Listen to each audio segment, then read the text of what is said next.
Watsani, pendapat yang kedua, annaha, sesungguhnya jamaah yang dimaksud adalah jama'atu a'immatil ulama'il mujtahidin.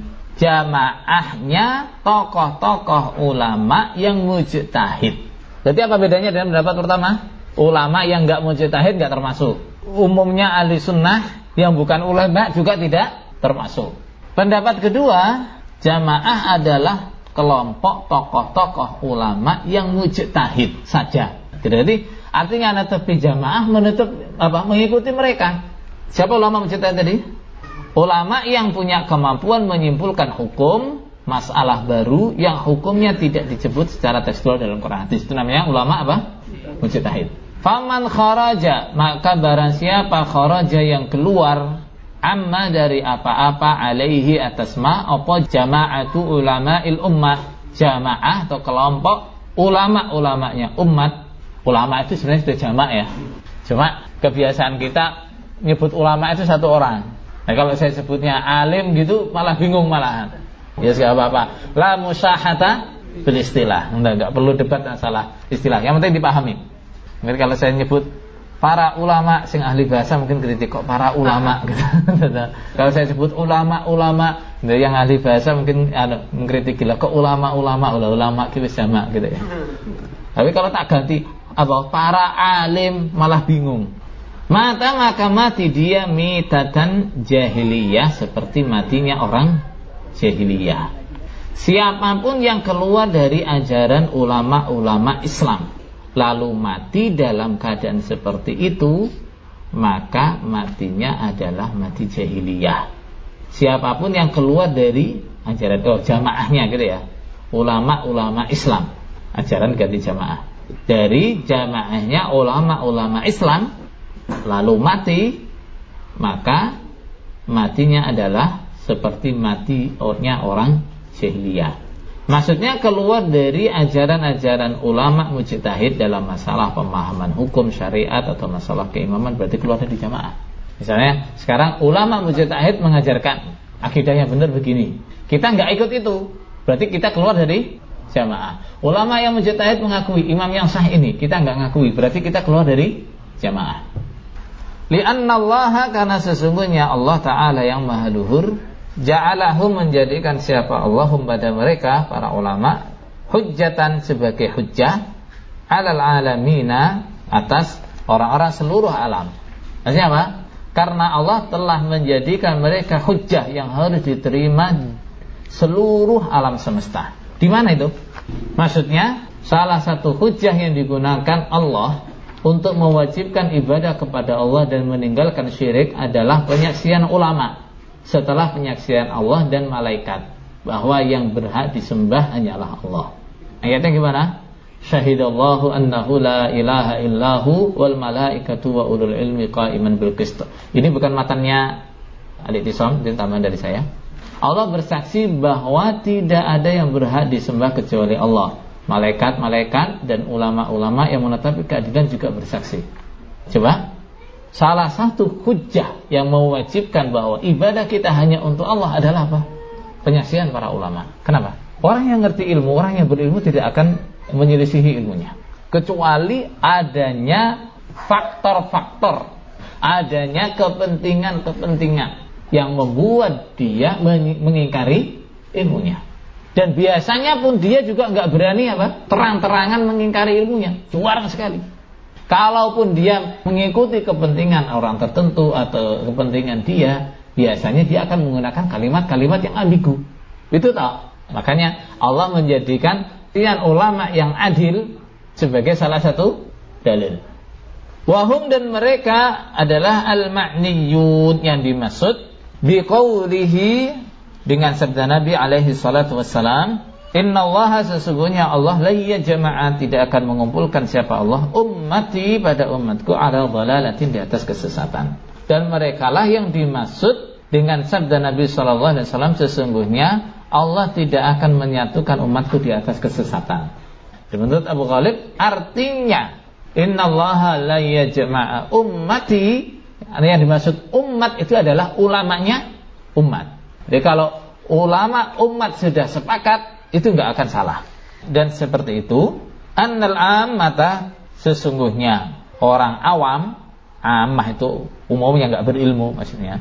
Anha dari jama'atul ulama, jamaahnya ulama, ta'khudhu mengambil siapa ammah dinaha pada agamanya. Karena orang awam mereka mengambil agamanya dari siapa? Dari jama'atul ulama. Orang awam itu kalau mau tahu ini hukumnya gimana, tanyanya ke siapa? Nah, kepada ulama. Ini pengertiannya gimana? Tanyanya kepada ulama. Wa ilaiha, dan kepada jama'atul ulama, tafza'u, bergegas siapa ammah fin nawazili, di dalam masalah-masalah yang terjadi. Dan ketika ada masalah-masalah yang baru terjadi, mereka nggak ngerti hukumnya, mereka akan segera lari kemana? Lari kepada ulama, tanya ini gimana hukumnya ini. Wahiyya, dan ammah ikut tabaun, pengikut laha bagi jama'atul ulama. Fama'na qawlihi, maka makna atau pengertian sabdanya Nabi, lan tajtami'u, tidak akan kumpul siapa ummati, umatku Nabi Muhammad, ala dhalalatin, di atas kesesatan. Maka pengertian sabda Nabi bahwa umatku tidak akan bersatu, berkumpul, sepakat dalam kesesatan adalah la yajtami'a, tidak akan berkumpul, sepakat siapa ulama'u ummati, ulamanya umatku, ala dhalalatin, di atas kesesatan. Maksudnya itu adalah ulamanya umat, bukan semua umat, tapi ulama-ulamanya umat. Karena orang-orang awam belajar agamanya dari para ulama dan bergegas mendatangi ulama ketika datang masalah baru, dan mereka adalah pengikut para ulama. Maka makna sabda Nabi, umatku tidak akan bersatu di atas kesesatan, adalah ulama-ulama umatku tidak akan bersatu atau sepakat di atas kesesatan. Maksudnya ketika para ulama mujtahid telah sepakat dalam suatu hukum atau masalah kepemimpinan yang diakui, maka itu tidak mungkin salah. Berbeda dengan kesepakatan ulama yang belum sampai tingkat mujtahid atau kesepakatan orang awam, maka Allah tidak menjamin kebenarannya.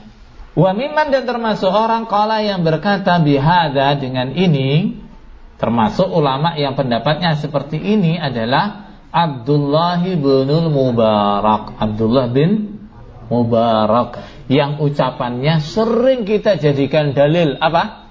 Al-isnadu minad dini, laulal isnadu laqala man sya'a ma sya'a. Itu ucapannya siapa? Abdullah bin Mubarak. Maka di sini jangan terus yang ini ditolak. Bukan Abdullah bin Mubarak gitu ya. Nah, itu Nabi gitu ya. Karena yang di sana juga sampean pakai. Wa Ishaq bin Rahawai. Ishaq bin Rahawai itu siapa? Ishaq bin Rahawai itu ulama yang generasinya sama dengan Ahmad bin Hanbal. Bahkan Imam Ahmad meriwayatkan beberapa hadis dari Ishaq bin Rahawai. Jadi bisa satu generasi tapi juga termasuk salah satu guru. Wa jama'atun, dan jamaah. Siapa jamaah? Sekelompok ulama, beberapa ulama minas salaf, dari salaf, ulama salaf. Siapa ulama salaf itu? Ulama yang dikatakan ulama salaf itu adalah ulama dari 3 generasi terbaik, 3 generasi awal. Ulama sahabat, ulama tabi'in, ulama tabi'in. Wa huwa ra'yul usuliyin, dan pendapat ini adalah ra'yul usuliyin, pendapatnya ulama usul. Apa ulama usul itu?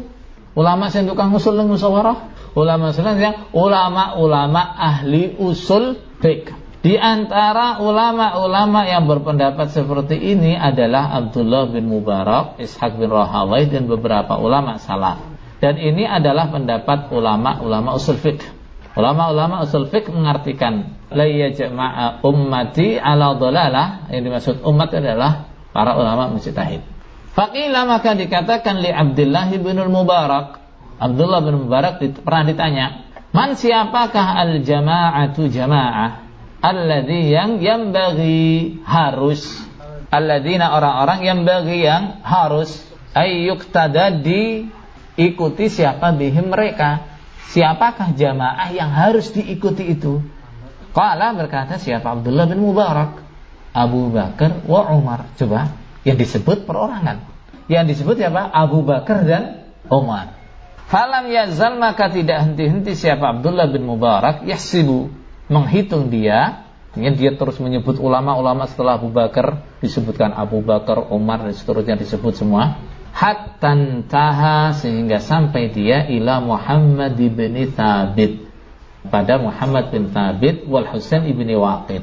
Dia urut, dia sebut satu-satu nama-nama ulama-ulama mujtahid sampai nama Muhammad bin Thabit dan Husain bin Waqid. Faqila, maka dikatakan, haulai, mereka itu matu, telah mati. Mereka itu semua sudah mati. Masa suruh manut orang yang sudah mati? Faman, maka siapakah al-ahya, yang masih hidup? Terus sekarang jamaah yang masih hidup yang harus diikuti itu siapa?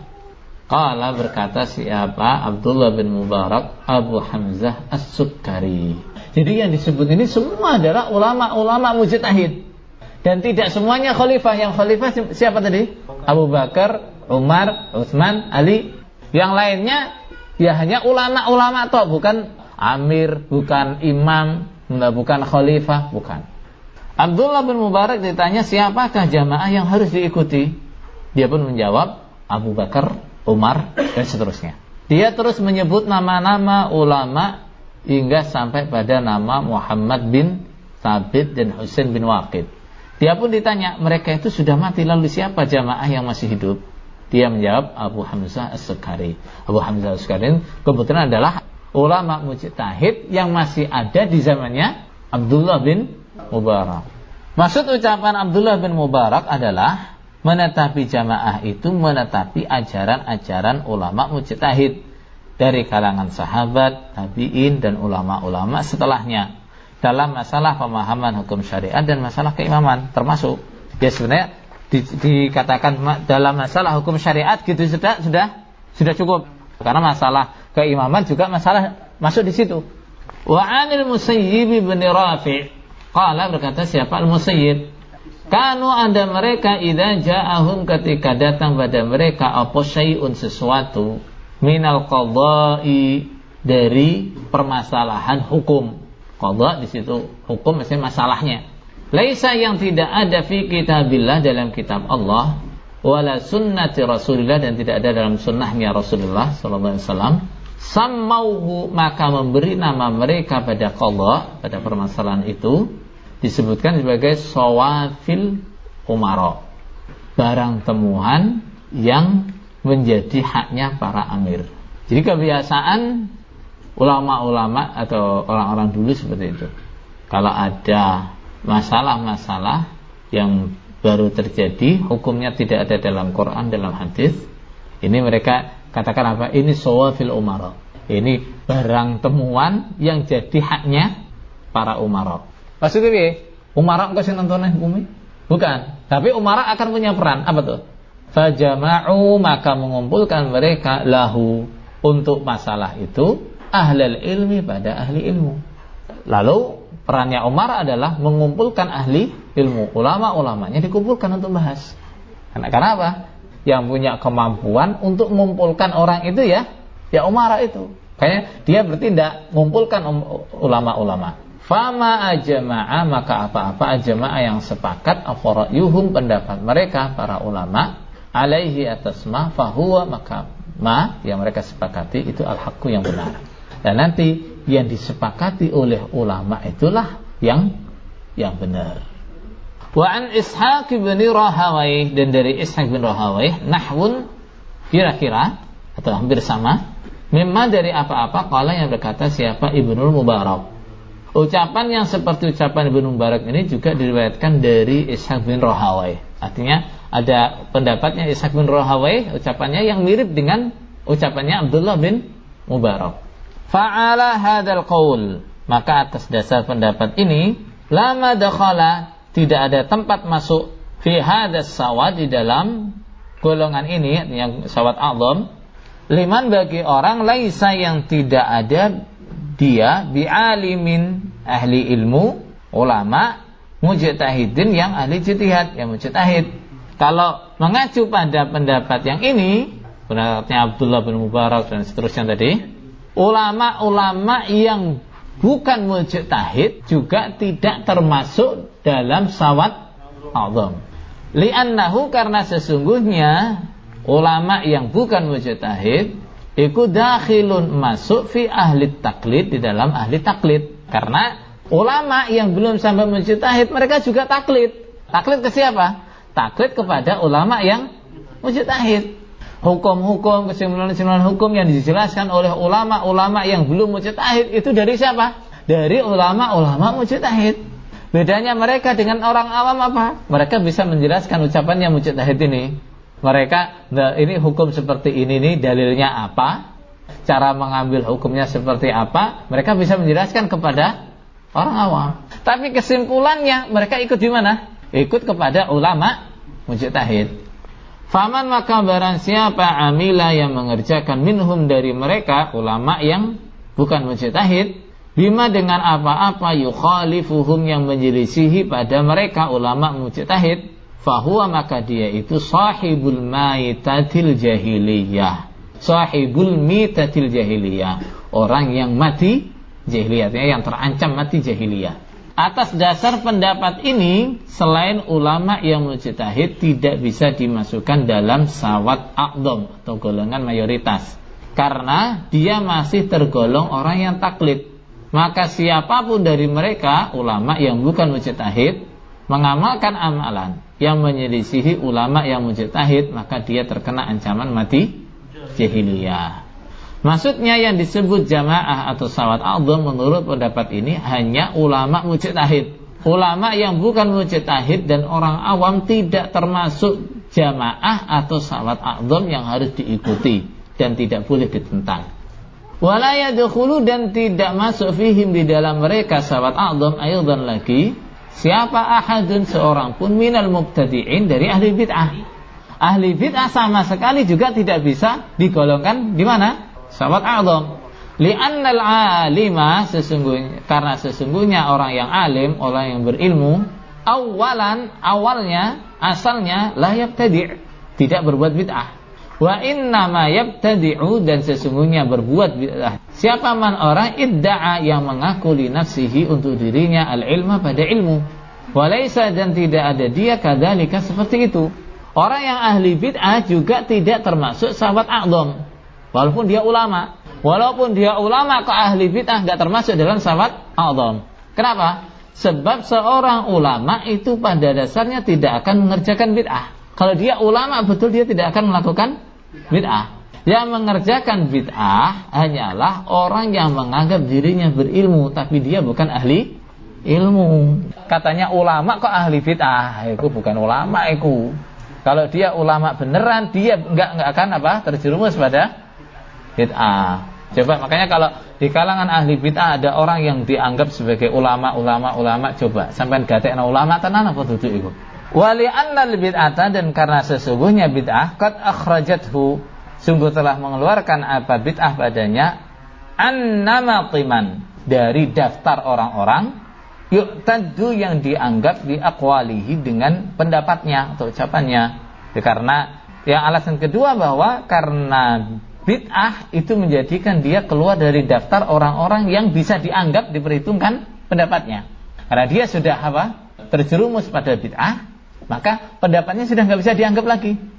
Wahada, dan ini binaan berdasarkan alal qauli, atas pendapat bi annal mubtadi'ah, bahwa sesungguhnya orang yang ahli bid'ah kula yu'taddu, tidak dianggap sapa bihi dia fil ijma'i, dalam masalah ijma'. Ini kalau mengacu pada pendapat yang mengatakan bahwa ulama ahli bid'ah itu tidak dianggap pendapatnya dalam menentukan ijma'. Misalnya semua ulama ahli sunnah sudah sepakat, kok ada ulama ahli bid'ah yang enggak sepakat, enggak dianggap.